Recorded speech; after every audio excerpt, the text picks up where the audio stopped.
Mona Lisa Steve Jobs better not fuck with me धेरै गज किनिदिन्छु तेरो अल कम्पनी फेरि म पैसा तसँग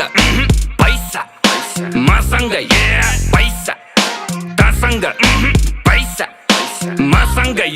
शाहरुखलाई लोन ब्याक सलमानको डोनर म पैसाको गोलमाल बाँडिजेको ओनर म साँच्चीकै भनेको कुरो सुन्दा फेरि ठट्टा लाग्छ चन्द्रमामा जग्गा मेरो धनी पूर्जा पक्का बाचा 5 देखि 10 20 150 मस्ती सक्यो ल पर्खी प्रिन्ट हुन्छ पर्सी फेसबुक र इन्स्टा यो ट्विटरको चिन्ता भन कति लाग्छ पैसा यो तिनटैलाई किन्दा पैसा तसँग पैसा मसँग पैसा तसँग पैसा मसँग बेजोज नि ऋणमा जब छिर्छु मसिनमा भाइ चौधरीलाई सिङ्गै पचाइदिन्छु एकछिनमा मस्किलोनले टेस्लालाई कतिमा